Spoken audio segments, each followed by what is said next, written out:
신앙 고백 드리심으로 주의 예배를 하나님께 드리겠습니다. 같이 신앙 고백하겠습니다. 나는 전능하신 아버지 하나님 천지의 창조주를 믿습니다. 나는 그의 유일하신 아들 우리 주 예수 그리스도를 믿습니다. 그는 성령으로 잉태되어 동정녀 마리아에게서 나시고 본디오 빌라도에게 고난을 받아 십자가에 못 박혀 죽으시고 성사된 지 사흘 만에 죽은 자 가운데서 살아나셨으며 하늘에 오르시어 전능하신 아버지 하나님 우편에 앉아 계시다가 거기로부터 살아있는 자와 죽은 자를 심판하러 오십니다. 나는 성령을 믿으며 거룩한 공교회와 성도의 교제와 죄를 용서받는 것과 몸의 부활과 영생을 믿습니다. 아멘.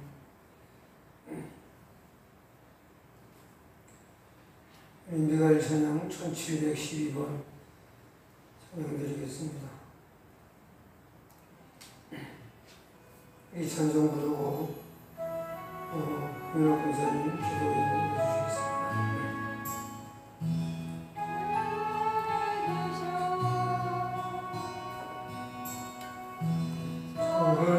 처음부터 내 삶은 내 손에 있었죠.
기도하겠습니다. 사랑과 은혜가 풍성하신 주님, 주님의 은혜가 참 감사합니다. 우리 위기 속에서도 저희들 건강으로 지켜주시고 저희들 발걸음을 인도하여 주시어서 어렵고 힘든 상황 속에서도 주님 전에 모여 저희들 예가 찬양으로 영광 돌려드릴 수 있도록 인도해 주시니 정말 감사합니다. 이 시간에 아버지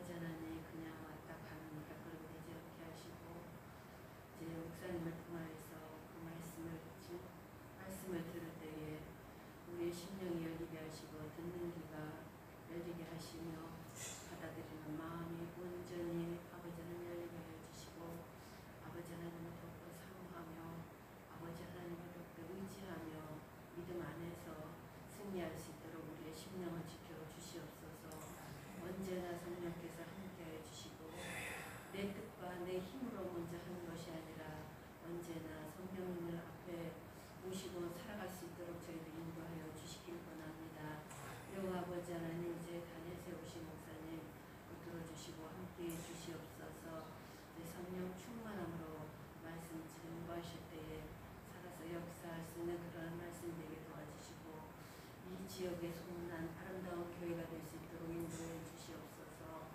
이제 내주하시는 사모님 붙들어 주시고 이제 주님교회 속해 있는 사랑하는 자녀들 가정마다 어려운 일 당하지 않게 하시고 끝까지 주님께서 함께해 주시고 승리할 수 있도록 인도해 주시옵소서. 이 시간에도 지켜주시고 인도해 주실 줄 믿사옵고 사랑이 많으신 예수 그리스도의 이름으로 기도드렸사옵나이다. 아멘.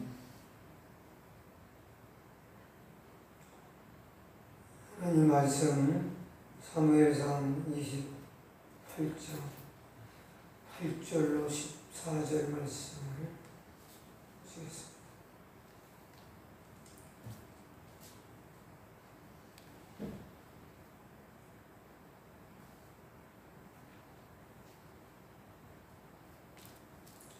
사무엘상 28장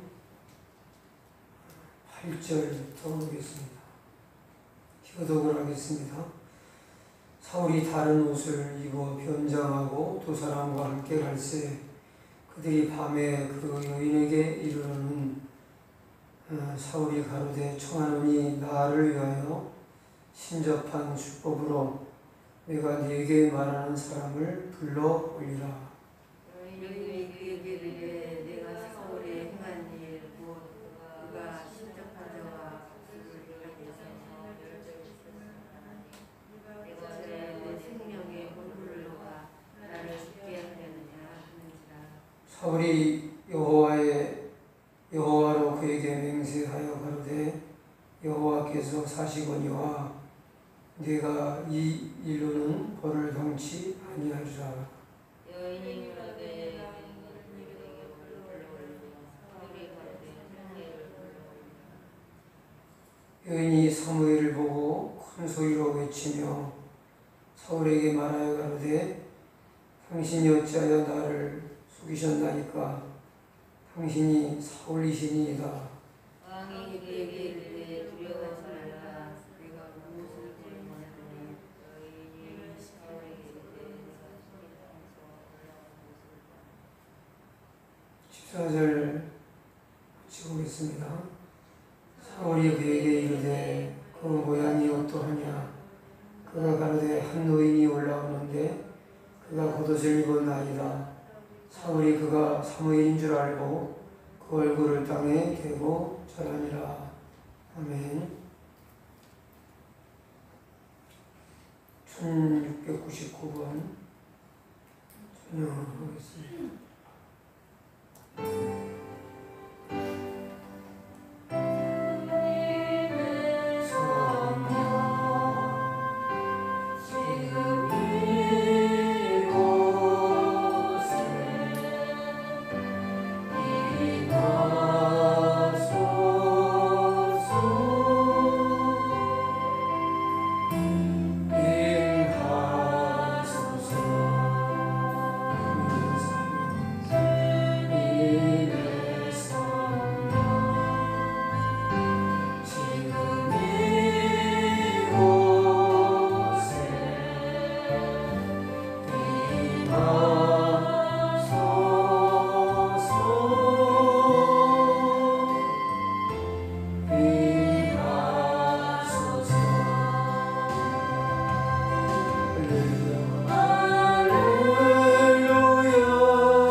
기도하겠습니다.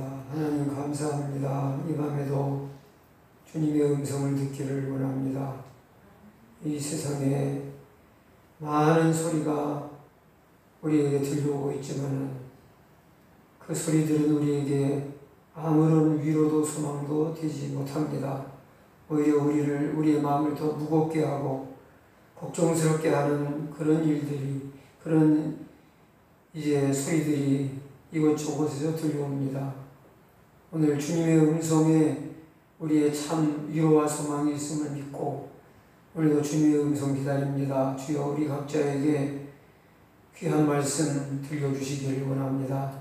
깨닫게 하시고 하늘의 위로와 은혜로 채워주시기를 간절히 기도합니다. 이 밤에도 말씀을 사모하는 성도들 모두에게 은혜를 베풀어 주시되 또 현장에 나와서 예배하는 홍여록 권사님과 그 가족 모두에게 은혜를 베풀어 주시고 권사님의 심령에 합당한 말씀으로 축복하시고 은혜 베풀어 주시기 원합니다.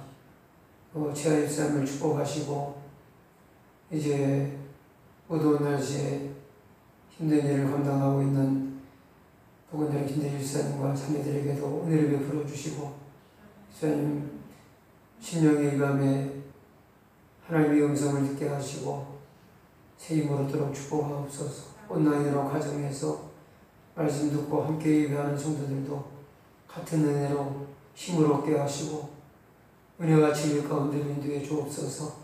말씀을 대언할 주의 종을 붙들어 주시고 또 유종을 축복하시고 하늘의 능력과 세임을 주시고 강건함으로 축복하시며 또 말씀 연해 주옵소서. 말씀을 대언할 주의 종의 마음과 생각과 입술을 주장해 주시고 하나님의 뜻만을 대언하도록 하나님께서 종의 마음과 생각을 붙들어 주옵소서. 예수님의 이름으로 기도합나이다. 아멘. 우리 8절을 같이 읽겠습니다. 사울이 다른 옷을 입어 변장하고 두 사람과 함께 갈새. 이거까지만 보겠습니다. 사울은 블레셋의 공격을 받고 전쟁을 해야 되는 어려운 상황 가운데 놓여 있습니다. 그런데 전쟁이 일어나는 것이 문제가 아니고 더 큰 문제는 하나님의 말씀을 들을 수가 없다는 것이 더 큰 문제입니다. 전쟁으로 인해서 사울이 오히려 이스라엘의 그 왕으로서 리더십과 통치력을 확보하는 그런 좋은 전화위복의 축복의 역사도 있었습니다. 그러니까 전쟁이 일어나는 것이 문제가 아니고 하나님의 말씀을 듣지 못하는 것이 더 큰 문제입니다. 아무리 전쟁이 일어났어도 그때그때 필요한 하나님 말씀이 있다면 오히려 눈앞에 닥친 어려운 위기와 시련이 오히려 축복이 될 수도 있는 것입니다. 우리도 마찬가지입니다. 우리에게 닥친 이 코로나19라고 하는 어려운 상황, 또 코로나19 상황과 맞물려서 힘들어지는 일이 한두 가지가 아닌 것 같습니다. 물가도 오르고 또 여러 가지로 힘든 일들이 겹치고 또 겹치는 그런 상황 속에서 정말 살 길이 막막해지는 그런 분들도 우리 사회에는 많이 계신 것 같습니다. 특별히 이제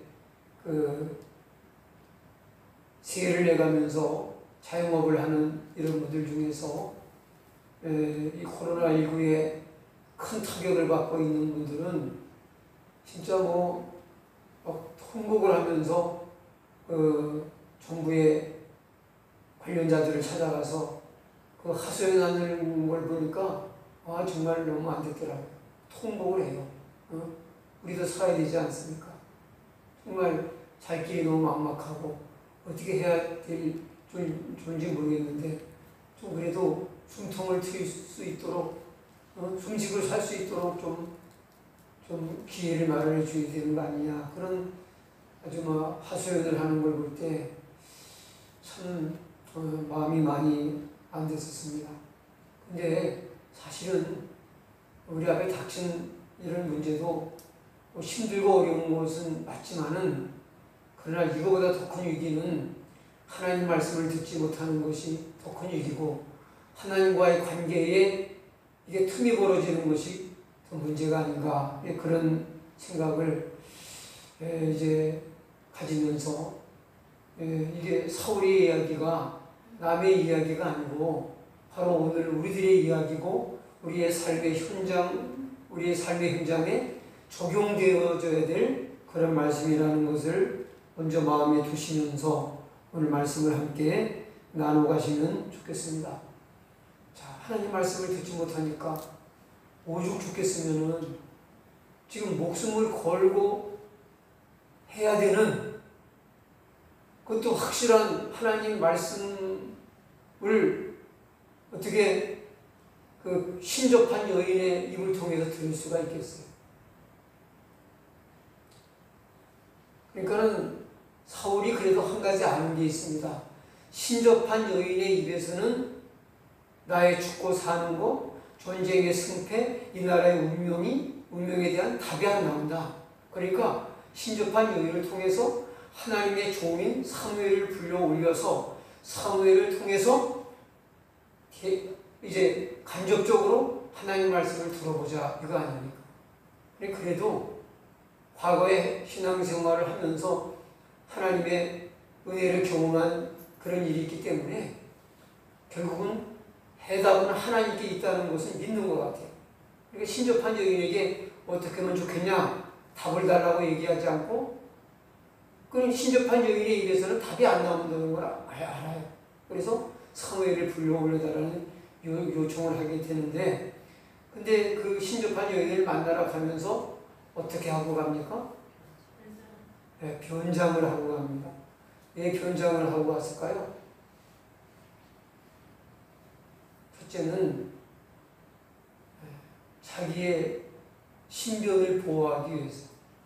지난 주 수요일에 말씀드렸지만은 이 신접한 여인이 사는 곳을 가려면은 블레셋 사람들이 진을 치고 있는 곳을 지나서 가야 돼요. 그러니까 우회를 해서 가도 사람들을 만날 수 있지 않습니까? 왕복을 입고 가면은 사람들에게 탄원할 수 있으니까. 보통 사람의 옷을 입고 현장하고 갈 수밖에 없죠. 자기의 신변이 노출되지 않기 위해서, 위험을 면하기 위해서 현장을 했고요. 그 다음에 자기가 신접한 사람들을 다 추방을 시키고 없애버리려고 했던 사람이 신접한 여인에게 물어간다는 것은 이게 치명이 아니잖아요. 언제는 쓸모없다고 전부 다 내쫓아버리고 다 싸고 없애려고 하다가 이제는 그 신접한 여인에게 왕이 뭘 물어보러 갔다. 그러면 그거 얼마나 참 체면이 안 서는 그 부끄러운 일입니까? 그러니까 어떤 그런 사람들의 백성들의 눈에 띄는 것이 참 부끄러우니까 이제 변장을 했고요. 그 다음에 그 엔돌에 있는 그 신접한 여인을 만났을 때 왕인 것을 알면은 자기 같은 신접한 여인들을 다 추방하고 죽이고 없애려고 했던 그 왕이 왔는데 자기가 신접한 여인이라는 것을 드러내놓고 시키는 일을 하겠어요? 아니면 도망가든지 사울 왕을 만나려고 하지 않겠죠. 그러니까 자기 목적을 달성하기 위해서 그 신접한 여인을 속이기 위해서 또 변장을 한 것이라고 할 수 있습니다. 자, 그런데 이 사울 왕이 변장을 하기 위해서 일반 백성들의 옷으로 갈아입기 위해서 어떻게 했겠습니까? 다른 옷으로 갈아입으려면 먼저 뭘 해야 돼요? 입었던 옷을 벗어야지 다른 옷을 입을 게 아닙니까? 그럼 그럼 무슨 얘기가 나옵니까? 왕의 옷을 벗었다는 얘기죠. 근데 여기 이스라엘의 왕이 하나님이 기뻐하시지 않는 이상한 일을 하기 위해서 왕복을 벗었다는 것은 왕이 그때 전장터에 나와가지고 왕복을 벗었다는 것은 이제 왕의 시대가 끝났다. 이제는 사울 왕의 시대는 끝이라는 것을 자기 스스로가 선언하고 있는 거예요.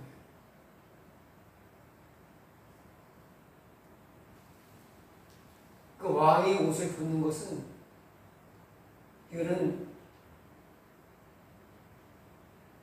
잠잘 때나 벗을까? 이런 경우에 전쟁터에서 왕복을 벗는다는 것은 이거는 왕의 길을 포기하는 것이고 이제 사울왕의 시대는 종쳤다. 끝이 났다는 것을 자기 스스로가 지금 행동으로 나타내고 있는 거예요. 근데 그런 행동이 말로 하는 것도 말이지만 행동으로 하는 것도 어떤 선언이 될 수가 있습니다. 더군다나 한 나라의 통치자인 왕이 스스로 왕의 권위를 가지고 있는 왕복을 벗었다는 것은 그것도 하나님 기뻐하시지 않는 신접한 여인을 만나러 가기 위해서 변장하기 위해서 자기는 변장하기 위해서 벗은 거지만은 그는 하나님 보실 때 그냥 벗은 게 아니에요. 네 스스로가 옷을 벗었구나. 네 스스로가 죽음의 길을 택하고 네 왕의 자리를 스스로 끝내려고 하는구나 하고 보시는 거죠. 그러니까 우리가 말이나 행동이 그냥 겁없이 아무 말 아무 행동을 해서는 안 되는 것은 하나님은 우리 말과 행동을 달아보신다 했어요. 격에 맞게 그 사람 분수에 맞는 말과 행동을 하는지 달아보시는 거예요. 왕이 돼서 왕의 그 무게에 맞지 않는 가벼운 행동을 할 때 하나님이 심판하시는 거예요. 다니엘에서도 보면은 그 바벨론 왕의 행위를 하나님이 달아보시고 그 왕이면 무게 있게 행동해야 되는데 너무 가볍게 경솔하게 행동할 때 하나님이 심판하시는 거예요. 너는 왕이지만 왕답게 행동하지 못한다 할 때 하나님은 그 왕의 자리에서 쫓겨나게 되게 또 왕의 자리를 내놓게 될 수밖에 없게 이제 하나님이 심판을 행하시는 거죠. 이게 신접한 여인이 찾아와서 요청하는 게 뭐냐? 나를 위하여 신접한 술법으로 내가 네게 말하는 사람을 불러올리라.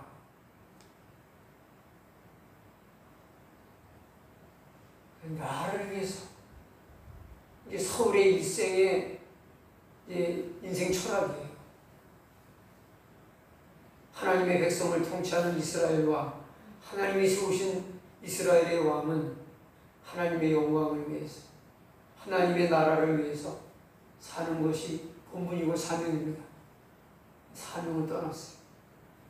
하나님이 이스라엘 왕으로 세우신 본분과 사명을 떠나니까 하나님이 사울의 시대를 끝내시는 겁니다. 자기를 위해서라면 신접한 여인에게 물어보고 하는 이런 하나님이 가장 싫어하시는 일도 소심없이 행하는 사울의 모습을 보게 됩니다. 그러니까 여인이 사양을 하지요. 왜냐하면 이런 신접한 여인이 이런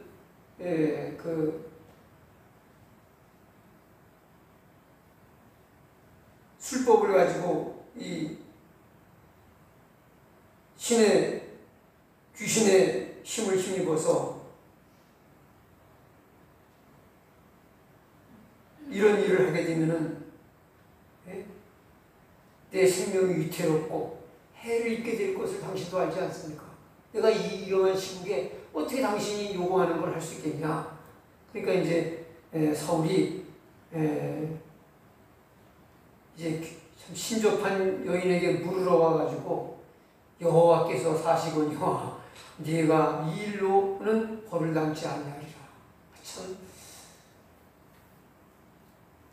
하나님이 살아계신데 신접한 이런 여인 앞에서 참 아쉬운 소리를 하면서 누굴 죽은 사람을 불러 올려달라고 이런 참 요청을 하면서 하나님이 살아계시다는 말을 또 하는 게 참 앞뒤가 안 맞고 참 어처구니가 리가 없습니다. 그러니까 여인이 절대 벌을 당하지 않게 하겠다라고 하니까 누구를 내게 불러 올리랴 하고 묻지요. 그러니까 사울이 사무엘을 불러 올리라고 해요. 근데 이 성경을 보면은 사무엘이 나타나요, 안 나타나요? 예? 나타나는 걸로 나오죠. 그러면 우리가 어떻게 해석해야 됩니까? 오늘 참 이런 구절을 해석하기가 이해하기가 너무 어려운 구절을 난의 구절이라고 합니다.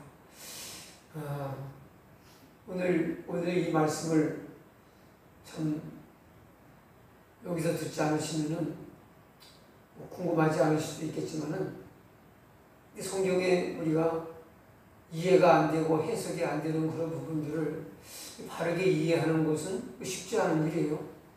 근데 오늘 이 학자들 간에도 이거 의견이 분분합니다. 이게 신접한 여인 앞에 나타난 사무엘이 이게 진짜 사무엘이냐? 이 신접한 여인이 사무엘을 불러올린 거 맞냐? 신접한 여인이 사무엘은 죽어서 세상을 떠난 분이잖아요. 그리고 구원받아 천국 가서 있는 영혼을 무당이 불러올 수 있어요? 아니 지옥을 갔던 천국을 갔던 세상 떠난 영혼들을 불러올 수 있냐고요.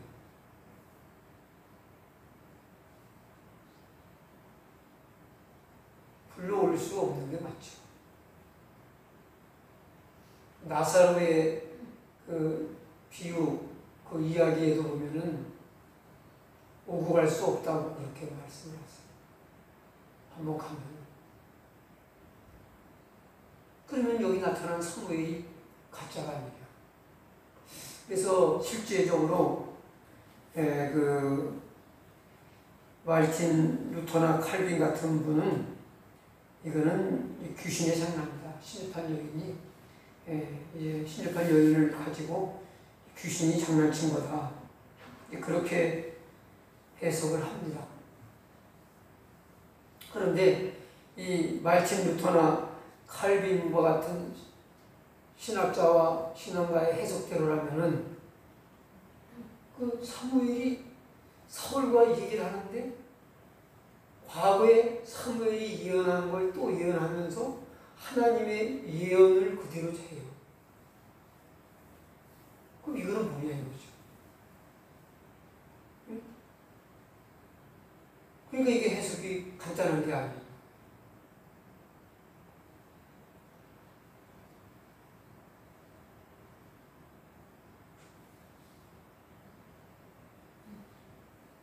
우리가 이렇게 대충 보면은요, 해답이 안 나와요. 그리고 이 마르틴 루터와 칼빈의 해석이 저도 그런 쪽의 해석을 했어요. 근데 보면은 나중에 그 내용이 가짜가 한 그 말도 안 되는 그 얘기를 뭘 그렇게 자세하게 많이 쓰고 기록에 남깁니까?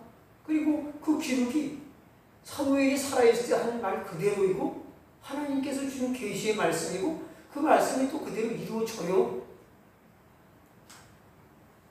그럼 이거는 뭐냐 이거죠.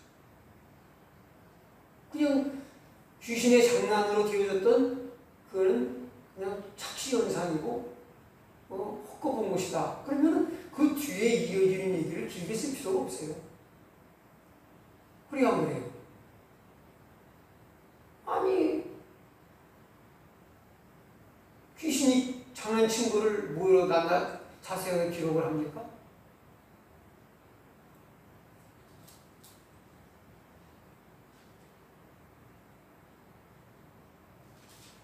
자, 그런데 성경을 잘 보실 필요가 있습니다. 어디 잘 보냐 하시면 11절과 12절 그 사이를 잘 보셔야 돼요. 자, 읽겠습니다. 여인이 가로되 내가 누구를 네게로 불러 올리랴. 사울이 가로되 사무엘을 불러 올리라. 그리고 12절로 바로 가가지고 여인이 사무엘을 보고 큰 소리로 외쳤다 하는 것은 소스라치게 놀랐다는 그런 얘기입니다.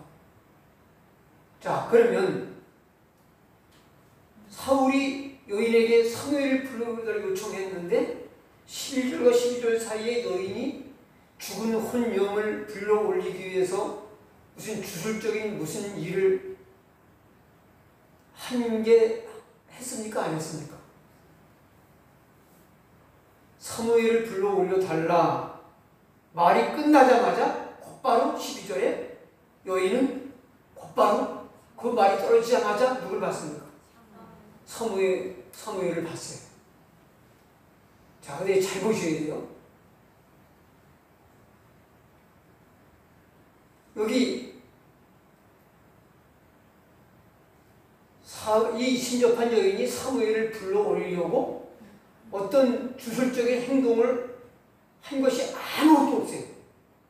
올려달라고 하자마자 이 여인은 갑자기 자기는 아무것도 안 했는데 갑자기 사무엘이 나타나니까 소자라치게 놀라가지고 소리를 지르는 거예요. 깜짝 놀라가지고. 아니, 자기가 불러 올라왔으면은 놀랄 필요가 있어요, 없어요? 안 놀라죠? 아니, 들어가도 돼요? 예, 들어오세요. 하고, 근데 들어오는데 깜짝 놀래 자빠질 만큼 그 소리 놀라가지고 음악의 소리를 지르는 사람이 있어요, 없어요? 들어가도 돼요? 들어오세요? 했는데 들어가면데 괜히 놀리는 사람은 무슨 뭐 도깨비처럼 들어갔다든지 뭐 그러면 몰라도 놀랄 이유가 없어요. 자기가 사무엘을 불러 올리기 위해서 뭔 일을 했다면은 나타난 사무엘을 보고 놀랄 일이 당연한 거죠. 네, 놀래서 음악의 소리를 치고 중요한 거는 사무엘을 불러 올리기 위해서 이 여인이 한 거는 말 한마디도 없어요. 사무엘이여 올라오시오 하고 뭐 한 얘기도 없어요. 곧바로 사무엘이 갑자기 나타나니까 눈 깜짝할 사이에 말이 떨어지자마자 나오니까 이 여인이 소리를 지르면서 소스라치게 놀랄 수밖에 없죠. 그러면 이게 뭐냐? 하나님께서 당신의 종을 통해서, 죽은 당신의 종을 통해서 사무엘에게 마지막 선언을 듣기 원하니까 들려주시기 위해서 하나님이 신접한 여인이 이상한 짓 하기 전에 하나님이 먼저 사울을 불러내신 겁니다. 그래서 과거와 똑같은 말씀을 사무엘이 하게 하셨는데 그러면 죽은 사람은 이제 하나님 불러내신 적이 있느냐? 그런데 있습니다. 마태복음 21장 보면은 예수님께서 운명하실 때에 그 무덤이 열리면서 자던 성도들이 많이 일어났다고 했어요. 죽은 사람이 무덤에서 살아난 거예요. 그러니까 뭐냐? 이와 비슷한 역사. 여기 보니까 땅에서 올라왔다고 했습니다. 그러니까 이 마태복음 27장에 나오는 이런 특별한 현상을 하나님이 나타내신 거예요. 그러니까 하나님께서 어쨌든 하나님이 세우셨던 왕이고 하나님께서 세우신 이스라엘 국가의 문제이기 때문에 신접한 여인이 다른 그 귀신 속임을 하기 전에 하나님이 먼저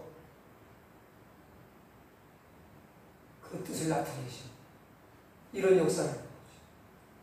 그렇게 우리가 볼 때에 뒤에 이어지는 이게 사무엘이 한순간 부활하는 것처럼 이렇게 땅에서 살아 올라와 가지고 그에게 보여진 것이고, 이제 그 나중에 이어지는 쭉 말씀 보면은 하나님 말씀을 그대로 전하고 있어요. 15절을 좀 보겠습니다. 사무엘이 사울에게 이르되 네가 어찌하여 나를 불러올려서 나를 본욕해 하느냐. 요건 이런 얘기입니다. 우리 개역성경에는 좀 어렵게 표현되어 있는데 사무엘이 사울에게 말합니다. 네가 어찌하여 나를 불러올려서 나를 귀찮게 하느냐. 그러니까 사울이 그러죠. 내가 너무 지금 급한데 하나님이 나를 떠나서 선지자로도 꿈으로도 어떤 모양으로도 대답을 하지 않으시기 때문에, 말씀을 하지 않기 때문에 내가 어떻게 행할지를 배우려고 당신을 불러올렸나이다. 그게 사무엘이 또 뭐라고 합니까? 사무엘이 가로되 16절 여호와께서 너를 떠나 내 대적이 되셨거늘 내가 어찌하여 내게 묻느냐. 하나님이 너를 떠나서 네 대적이 되셨다. 맞습니다. 그러니까 한마디 한마디가 이게 뭐예요? 귀신이 할 수 있는 얘기예요? 아니에요. 하나님 말씀.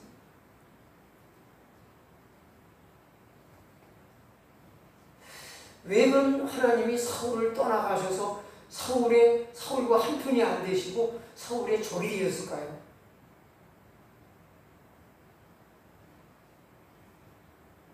하나님의 편에 서서 하나님의 적이고 이스라엘의 적인 아말렉을 심판해야 되는데 하나님의 편에, 절대적인 하나님의 편에 서서 싸우질 않아요. 그리고 그 뒤로도 하나님이 세우신 사울을 죽이려고 해요. 스스로 뭡니까?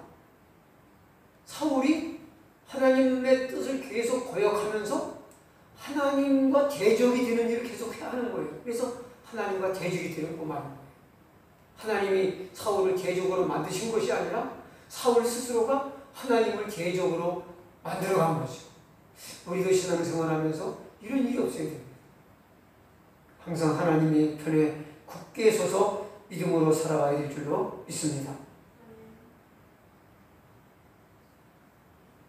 여호와께서 나로 말씀하신 대로 네게 행하사 나라를 네 손에서 떼어 네 이웃 다윗에게 주셨느니라 하면서 이제 그의 잘못된 일을 책망하고 하나님이 네게 이렇게 하시기로 작정하셨다는 것을 말씀하고 19절입니다.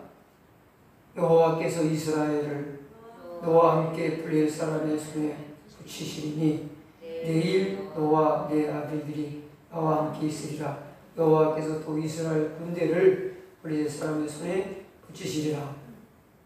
이스라엘과 이제 다윗 왕이 사울 왕이 패하게 될 것을 말씀하면서 너와 네 아들이 나와 함께 있으리라는 말은 이제 죽어서 지하에 묻히게 된다, 죽는다 하는 걸 이렇게 말씀하고 있는 거죠.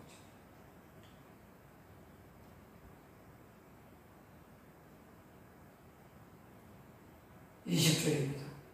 사울이 갑자기 땅에 온전히 엎드러지니 이는 사무엘의 말을 인하여 심히 두려워하며 또 기력이 지나였으니 이는 그가 종일 종야에 식물을 먹지 못하였음이라.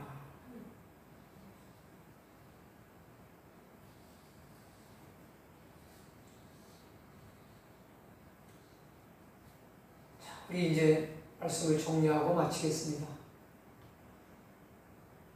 보면은 지금 사무엘을 통해서 하나님이 다시 한번 말씀하시는 것은 과거에 하셨던 말 그대로예요. 그러니까 이미 들었던 말씀을 되새기면서 뭐가 잘못된 것을 스스로 진단해야 되는데 자기가 원하는 방향으로 또 새로운 말씀을 기대를 하고 있는 거예요. 우리가 새로운 말씀을 또 듣고 깨닫고 은혜 받으며 나가는 것도 물론 필요해요.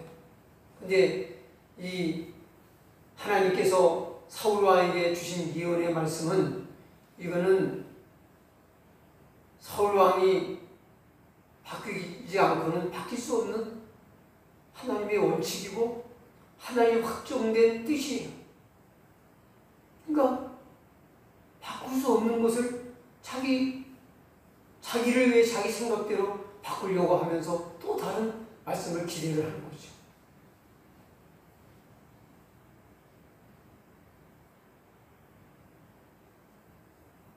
중요한 말씀들은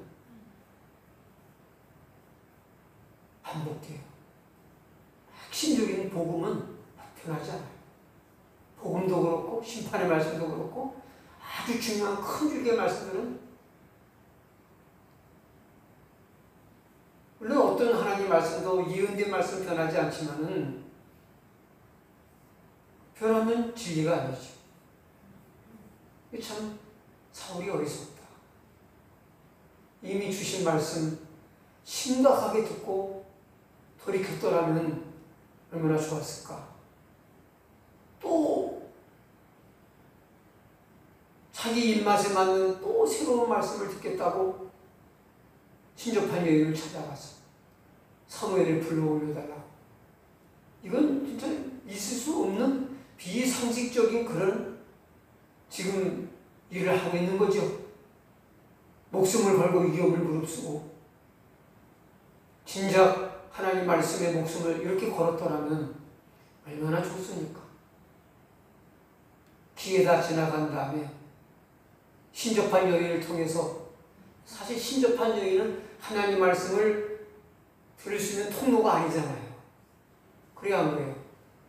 하나님 말씀이 들려올 수 없는 그 신접한 여인을 통해서 하나님 말씀을 듣고자 하니까 하나님이 선수를 치시는 거죠.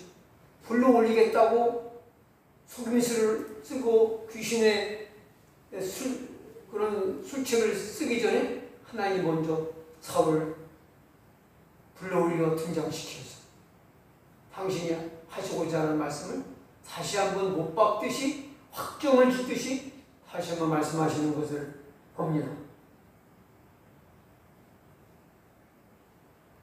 그러니까 하나님 말씀이 심판적으로 임했기 때문에 사울이 너무너무 두려워가지고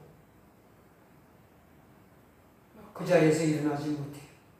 또 너무 마음이 무겁고 두려움과 근심이 커가지고 식사도 좀 못했어요. 굶고 못해요.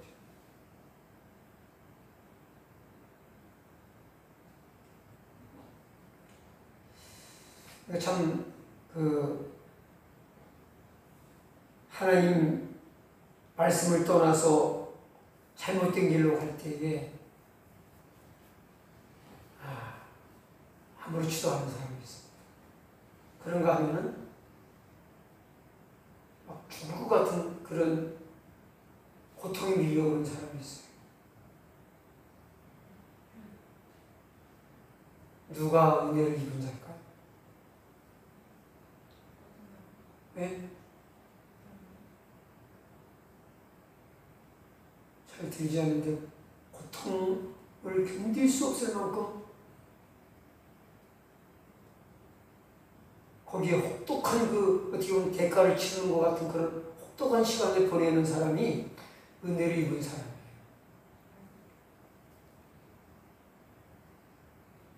하나님이 원치 않는 삐뚤어진 길로 나가도 양심의 고통도 없고 아무렇지도 않고 만순무강하게 잘 지내면 그게 좋은 게 아니에요. 보니까 참 제 경험도 그렇고 다른 사람의 간증을 들어봐도 자기는 이 하나님 말씀에 순종하는 것이 자기 원하지 않는 일인데 하나님의 뜻이라고 자꾸만 양심에 부담감을 다가옵니다.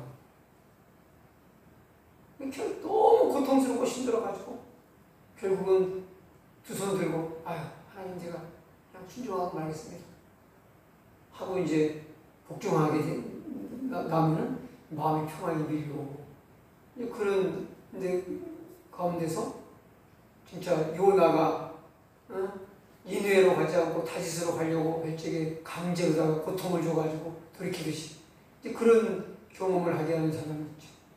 저도 그 청년 때 예수 믿은 지 얼마 안 돼가지고 그때가 아마 세례도 좀 받기 전인지 세례를 받고 나서인지 그 정도일 거예요. 근데 뭐 어쨌든 아주 초신자 때입니다. 믿은 지 한 1년, 2년 그 정도, 한 1년이나 1년도 안 됐을 겁니다. 그쯤 돼가지고 시험이 들어가지고 고의적으로 제 지금까지 내 생에 한 번 아주 고의적으로다가 삐지고 이제 전사님에 대해서 아주 삐지고 시험이 들어가지고 일부러 교회를 이제 주일 오전을 안 나갔습니다. 오전 예배를.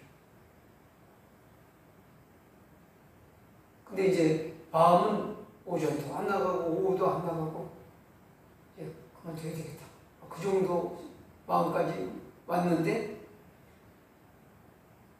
오전 예배부터 오전 안 나갈 때부터 마음을 안 나가면은 정말 어떤 그 전사님에 대해서 어떤 식으로 들었는가 하면은 다른 청년하고 나를 굉장히 너무 사람을 인간 차별을 한다 하는 그런 서운한 마음이 섭섭마귀가 들어온 거죠. 그래서 사람 차별 너무 심하게 하는 교회 이제 안 나간다. 그렇게 생각을 하고 이제 안 나가면은 선사님도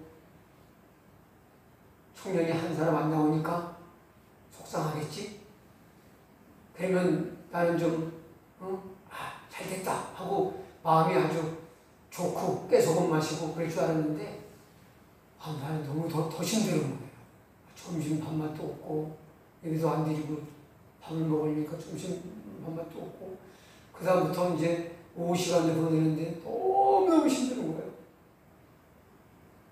아니, 뭐 몸이 아픈 것도 아니었는데 마음이 너무 힘들어요. 죽을 것 같아가지고서 뭐 그렇다고 해서 쭉 잘 나오던 청년이 안 나왔다고 전사님이 신방으로 온 것도 아니고 무슨 뭐 그 당시에는 뭐 전화도 없었으니까 뭐 전화를 할 수도 없고 신방으로 오신 것도 아니고 무슨 다른 청년을 보내가지고 친구를 보내가지고 왜 안 나왔냐 뭐 그런 것도 없고 아무것도 없어요. 아무것도 없는데 나 혼자 내 스스로 시험 들어서 안 나가고 나 혼자 오고 내내 피를 말리는 고통을 하다가 누가 왜 안 나왔냐 나가자 이런 말도 없는데 그대로 안 나가고 저녁 예배까지 버티다가는 내가 죽을 것 같더라고.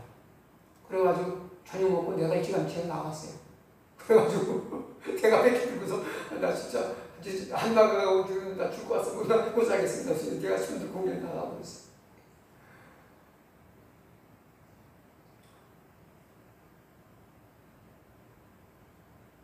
그래서 우리가 하나님의 뜻을 거스리고 바로 신앙생활을 못할 때 참 양심의 고통과 아픔이 오고 그런 게 사실 은입니다. 사랑하시기 때문에 하나님이 빨리 돌이키게 하시려고 하는 그런 은혜인 것을 우리가 기억해야 됩니다. 결론적으로 말씀드릴 것은 우리 시작을 이 사울왕처럼 멋있게 잘한 사람이 어디 있습니까?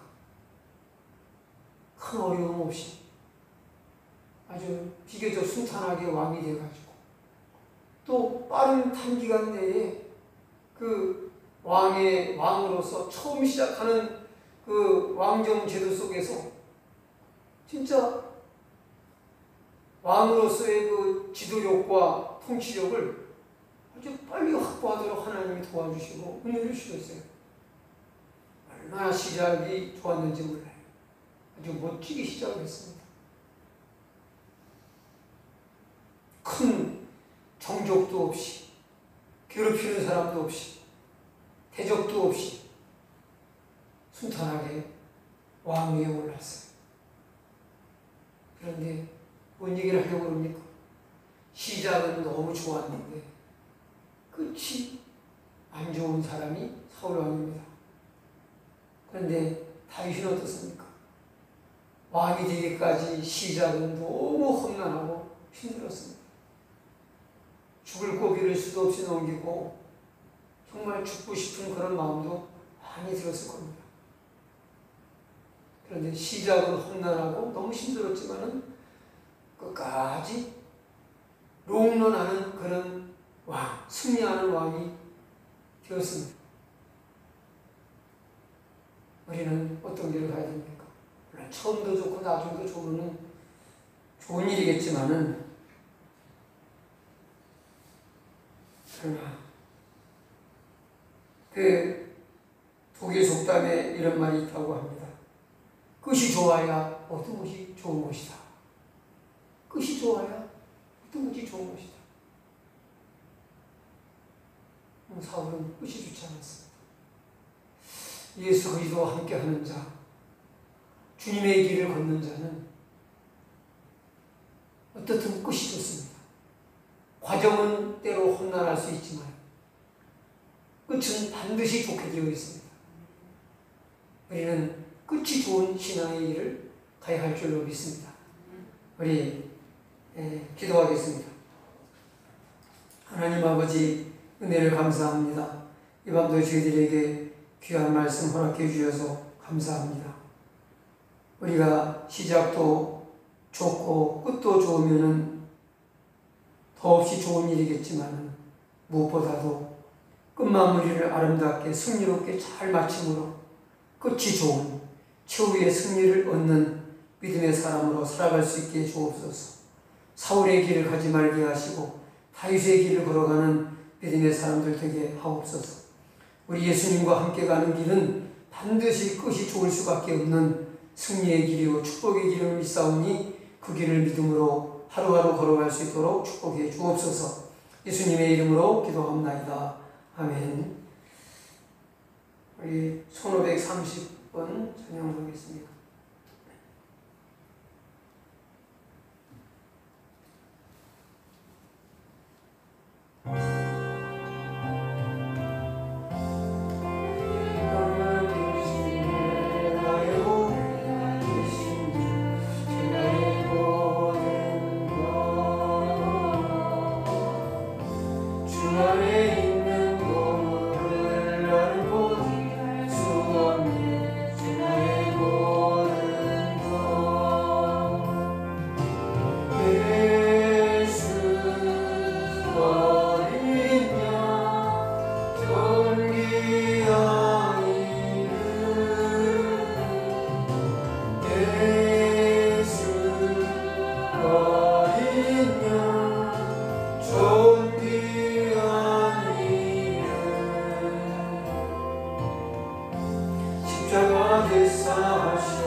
주님 가르쳐준 기도로 수요일을 마치겠습니다. 하늘에 계신 우리 아버지여, 이름이 거룩히 여김을 받으시오며 나라의 임하옵시며 뜻이 하늘에서 이루어진 것 같이 땅에서도 이루어지이다. 오늘날 우리에게 일용할 양식을 주옵시고 우리가 우리에게 죄 지은 자를 사하여 준 것 같이 우리 죄를 사하여 주옵시고 우리를 시험에 들게 하지 마옵시며 다만 악에서 구하옵소서. 대개의 나라와 권세와 영광이 아버지께 영원히 있사옵나이다. 아멘.